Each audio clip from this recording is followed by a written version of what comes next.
Time high के करीब जाके आपको ये शेयर अब ट्रेड करता हुआ नजर आएगा। अमरदीप जी, आपसे राय जानना चाहेंगे। बेहतरीन मूव हमने देखा है, जिस तरह के सिल्वर के प्राइसेस ने लगातार रिकॉर्ड पर रिकॉर्ड बनाया है, तो ये दोनों के दोनों शेयर चले। और इंटरेस्टिंग चीज ये है, मतलब मुझे तो बड़ा ताज्जुब होता है कि सब्सिडरी कंपनी है, उसका वैल्यूएशन ज्यादा है, मार्केट कैप वेदांता से ज्यादा है। 3 लाख करोड़ रुपए का मार्केट कैप हिंदुस्तान जिंक का हो गया है। इन दोनों में से मान लीजिए अगर किसी को नया व्यू बनाना हो, फ्रेश ट्रेड लेना हो, आपका वोट किसकी तरफ जाएगा?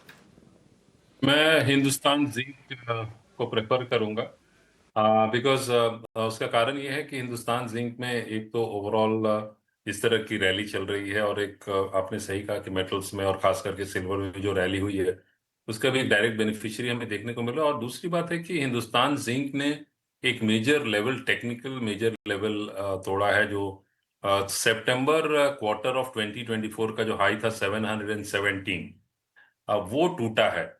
और उससे पहले क्वार्टर की मैं बात करूं तो जून क्वार्टर ऑफ 2024 में हिंदुस्तान जिंक ने 800 का एक लेवल दिखाया था, 808 लगभग। तो कहीं ना कहीं एक अपसाइड, एक अपॉर्चुनिटी बन सकती है। और इसमें जो टेक्निकल इंडिकेटर्स हैं from a longer term perspective, उसमें एक दो indicators have turned extremely positive, और जो इंटरमीडिएट टर्म ट्रेंड है वो भी काफी स्ट्रांग है। तो मैं ये मानता हूं कि इसमें रैली सस्टेन करती है, मतलब ये 715 720 के ऊपर सस्टेन करता है, जिसमें एक अच्छी रैली टुवर्ड्स 780 800 लेवल्स तक का भी देखा जा सकता ठीक है, हिंदुस्तान जिंक को लेकर ये व्यू हो गया। डीएलएफ का जरा शेयर लेकर आइए, क्योंकि डीएलएफ है डी हाई पर, काफी ज्यादा ये भी बीटन डाउन पूरा का पूरा सेट रहा है। डीएलएफ भी टूटा है, लेकिन मोतीलाल ओसवाल की एक रिपोर्ट आई। मोतीलाल ओसवाल का ये कहना है कि जो करंट प्राइसेस हैं, यानी कि कल के भाव से उनको 65% का अपसाइड शेयर में दिखाई दे रहा है डीएलएफ में। और आज हम देख रहे हैं कि शेयर ये 600 रुपए के ऊपर लौट के आया है। राजेश जी, काफी ज्यादा पिटाई होती हुई हमने देखी है तमाम रियल्टी काउंटर की। डीएलएफ में आज की तेजी को लेकर आप कितने कन्विंस्ड हैं? ये शॉर्ट कवरिंग रैली है, क्या ये सस्टेन कर पाएगी शेयर में?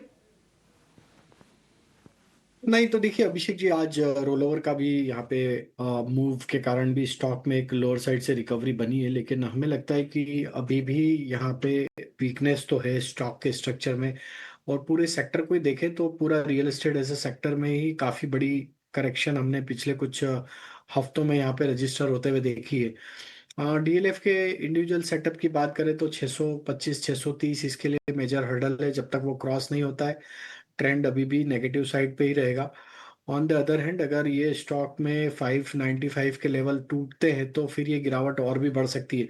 तो अभी ये कह पाना मुश्किल है कि यहाँ पे बॉटम हो चुका है स्टॉक का। जरूर यहाँ पे एक रिकवरी के साइन बने, बट वो कंफर्मेशन जब तक 625 30 के लेवल नहीं क्रॉस होंगे, अभी यहाँ कह पाना मुश्किल है कि एक यहाँ पे एक सस्टेन्ड रिकवरी का ट्रेड कंटिन्यू होता हुआ दिखेगा।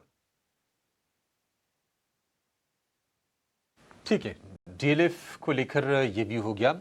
एक बार पीवीआर का शेयर आप लेके आइए।